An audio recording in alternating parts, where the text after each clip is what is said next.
It's the worst of the CBC for August 2nd, 2021, the show where I watch the CBC so you don't have to. And today it was like basically a worse version of Sports Center. Like it was lots of Olympic coverage. I guess there's real stories about the Belarusian sprinter who is defecting and Poland, blah blah blah blah blah. But I think the only other thing they did was the Delta variant. So that has to be the worst covered story of the day because just mass panic. And I've been watching this thing for a while, and I think everyone else has been watching. And how often are the goalposts going to shift?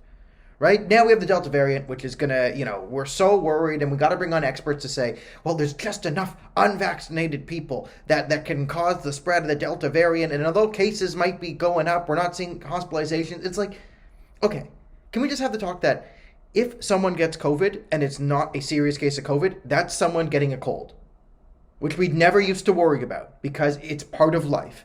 It happens. People get sick. For 48 hours, they cough, they sneeze, they feel bad, and then they get back into it. I don't think cases matter when it's like. So anyway, we've shifted the goalposts on the vaccination so much. We're over 80% vaccinated, and it's like 2/3 fully vaccinated. But now, like the number this week is, we need to get 70% at 2/3, and we need to get like 81. Like, these were the numbers they said. We've hit them, but just the amount of cases is drives me crazy. Okay, so biggest omission. I want to cover some of the narratives that I know are going to come out of this Olympics that I just want to sort of give my 2 cents into, and that's like, I guess, women's athletics and the Simone Biles thing. I'll start with Simone Biles, who, arguably the greatest female gymnast, greatest gymnast of all time, and, she did wear the goat unitard, leotard, whatever you call it, and then she did back out for mental health reasons, revealing that she had twisties, which is like a sense of disorientation in the air, and fair enough, that's dangerous. What I did want to cover, though, is more the reaction to Simone Biles. And there's two reactions that really frustrate me here. And it's, of course, you can call it the left wing and the right wing reaction or overreaction to all this. And it's really not good, either thing. So I saw a bunch of blue checkmark journalists doing the whole thing of like, Simone Biles is a hero, right? And then there's the other narrative of like, so much is asked of black women that, we can't say no. And it turned this into, say, an intersectional social justice thing. And Simone Biles is experiencing the twisties because of systemic racism or whatever. This is bad for two reasons. One, glorification of mental illness is just as bad as demonization of mental illness in the way that it then encourages people to sort of not really get over their problems, but sort of, oh, look at me, I have depression, then use their depression for social points, which isn't good because then people will force themselves to feel worse for better social points. I've seen people force themselves to have more mental illness or create more mental illness for themselves doing stand-up comedy because of the culture around there. So I've seen this firsthand. That's not good, the glorification. You increase cases. And then also when you take someone's mental health thing and then you make mental health part of the wider cultural war, so this mental health thing from Simone Biles, it's now about black women, everyone's systemic racism, that does no good. Okay. And then that fuels the opposite reaction, which is the one you'd see for like the Matt Walsh Daily Wire type thing, where it's like, she's just sad, suck it up, this is because America is weak and whatever. This is, again, the demonization. This isn't good. Okay, you're not winning any people over here, and you're also being ridiculous. Now, I can understand things like, anxiety is over prescribed in our society, and maybe we shouldn't have such a heavy focus on medication, especially in kids, and maybe more of a tough love approach at certain points might help mental illness. I can get behind that legitimate argument under there, but this sort of denial of depression and anxiety wholesale and this vilification and you got to go out there and do it, that's not productive either. There has to be sort of a middle ground, and honestly, the best way probably to handle the Simone Biles thing was to just say, you know what, we understand. Okay, you need some time off, whatever, and not make too much of a big deal of it either way.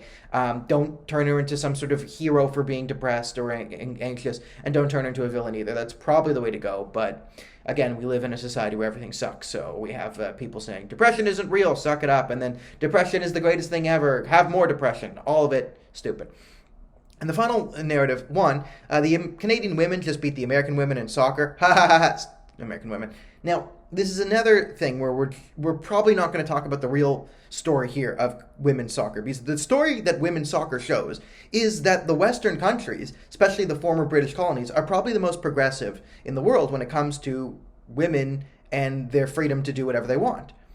Canada is going to go to the gold medal game of soccer. Canada can't even qualify for men's soccer in the World Cup or the Olympics. Canadian men can't even qualify for these things, right? Or we qualified once in the 80s or something. Yet our women are consistent medal threats in women's soccer. The Americans, who tend to qualify in major tournaments, maybe sometimes make the knockout round, never really do that well. They're the dominant women's thing. Australia was also in the finals. I mean, Australia plays more soccer than Canada does, but it's not a soccer powerhouse. They don't always make the World Cup.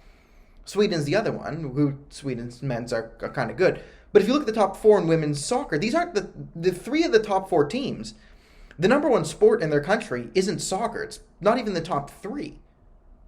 Right? So what does this show? It shows that countries like Canada and America and Australia, we actually value women's athletics more and put more investment into the time for women to become athletes, which is good. I mean, women should play sports. You know, women probably are not going to make millions and millions of dollars if they're the top of their field, and you can get endorsements and do that. Or if you're like in the top, the top 5 women athletes can make a killing, but, the top 100 is irrelevant, whereas the top, 10,000 men, are very wealthy. But most people don't make a living off of sports. Right? I played sports when I was a kid. I'm obviously, not out there slamming dunks down on the CBC, only figuratively, not literally. Right? So it's good. And this is a good thing. And this is something that drives me crazy and has driven me crazy with the women's soccer team in America. And if the Canadians win gold, probably them too. Is we're going to take something that should be a moment of national pride, and the conversation should be, what are we doing well to help enable women, succeed in athletics, and how can we do more of that? That's a good conversation, because that fills everyone with national pride, people feel good, and then we look for the good things, look for things we do well to make feminism better. And that's how it should go. Instead, if the women win gold, hopefully this doesn't happen, but you can just say the thing, we're going to make some controversy, like there isn't a women's soccer team in Canada, and this is a sign of sexism, not the fact that we're a nation of 35 million people, and soccer is nowhere near as popular as literally everything else, hockey, basketball, football, baseball, that's not going to be the conversation. Instead, it's going to be turned into the systemic racism, systemic intersectional feminism, whatever nonsense, and that's going to drive me crazy, because this is clearly an opportunity to show that, hey, what's Canada doing well for women's athletics, and how can we do more of it? I'd like to have that conversation instead of Canadian women get gold despite Canada being racist, sexist, anti-gay, Canada go away. And it's going to be, just going to drive everyone crazy instead of unifying them. So what does this episode of the CBC get? I don't know.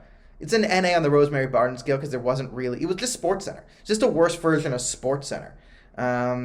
I wish I could think of a overly Jamil Hill. So this gets 5 Jamil Hills out of 10 on the Jamil Hill scale of bias sports reporting. Anyways, I'll see everyone tomorrow.